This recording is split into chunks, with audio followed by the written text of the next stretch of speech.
Yeah, show 4. This is 4 in a row.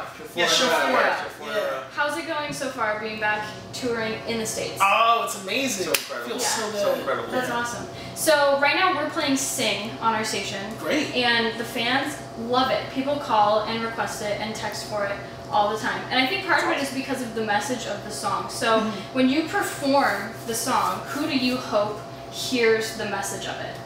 I don't know. I think it's, you know, it's one of those songs that reaches everybody in different ways, I think. You know, watching Twitter was kind of interesting. You know, we saw people kind of applying it to what was going on in Egypt and what was going on in Libya. You know, also too, like we've seen like Super Bowl promos, like kind of people using it to, you know, kind of like, because there's a, you know, the song is very uplifting, it's very inspirational. So, you know, I think what's cool about our songs is I think there's, you know, the lyrics are usually written in a way where there's always a little bit of mystery in a sense, so that, you know, people can make the song what they want it to be for them. And, you know, I think that song does that. People, you know, people take it in all these different ways. That's awesome. And it's always, yeah, that's the thing. It's like they're all taking it in different ways, but it's all like super positive, like an uplifting type thing. Yeah. And I know that people kind of took hold of it with Japan and with all the stuff with the tsunami. Tell me about the Sing It for Japan project. I guess you could call it a project. Yeah, we were, I think, you know, we were in the UK when we were watching the news. We were at BBC and we were watching the news and saw that. You're at BBC? Yeah, we were. That's like quite a place to actually hear about it. Yeah, it was nuts. And, you know, so a couple of days passed and we were all watching the news and we talked about what we could do. You know, and we decided to, you know, do a different version of Sing, something that paid tribute to the people of Japan. And yeah, we just did a lot of work on it over the break, and we got people to donate time. The studio donated their, you know, an incredible engineer. We got string players to play it for free, and I mean, everybody just chipped in because it was such a cool project. So, you know, it's called Sing It for Japan, and the idea came from Twitter again, where kids you know, wrote this hashtag that said Sing It for Japan. Right.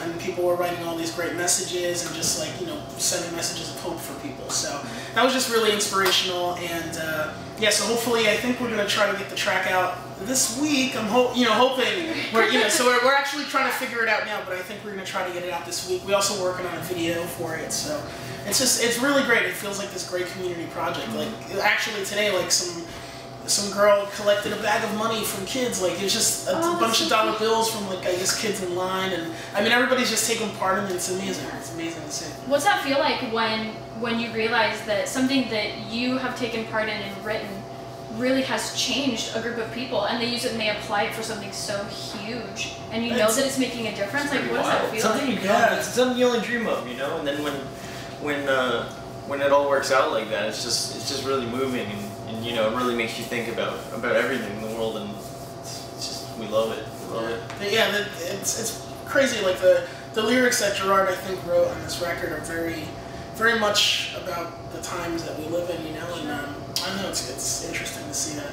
take shape like this. So what else do you have planned for 2011? Big year? Yeah, just lots of touring. Yeah. We're gonna be playing wherever they have a stage. We'll be there. Yeah. Yeah, I think I think the U.S. run is about 2 months, like with a break in between, and then I think we're going overseas, doing like some UK and Europe festivals. You know, and after that, I believe we might be coming back to the U.S. and yeah, just touring. I mean, we're really excited to support the record. We're really proud of it, and it's cool. You know, it's cool to be in the U.S. You know, it's kind of you know, our home, so it's really nice to see how kids are reacting to it. And you know, we were overseas for so long, really at the launch of the record. It's nice to see it kind of taking hold in America, which we haven't experienced yet. It was crazy. We did this insane 2-month European run. Yeah. It was like, it felt like it was like the European Vacation movie. Yeah. It started to feel like that. It's crazy. It was crazy. So with all the stuff on the internet, you've got Twitter, Facebook, MySpace, which is dying, like all of these different outlets. Where's the best place for people to go and get information about you?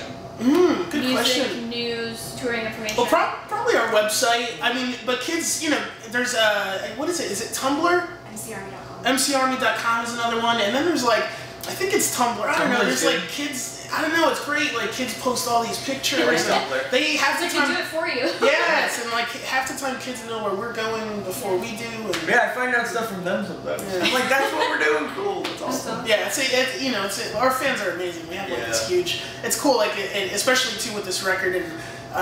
Seeing the way that they're coming out to the shows dressed and kind of like the way they take care of each other. And in Europe, a lot of kids were, camping out like a night or 2 nights, even 3 nights before the shows. And they came up with this numbering system, and like people would like leave for a little bit to use the bathroom or get some food, and then the kids that were there would hold their line. It was like super orderly, and they take care of each other, and that's that's cool. Like I feel like. Our family, it's like a growing community. Yeah. Anyway, so it's just it's wonderful. Yeah. Just like this, they're really tight knit and they all look out for each other. That's great. Well, thank you guys again so much for sitting down, chatting with me, and best wishes on the rest of the tour. Thanks. I'm sure.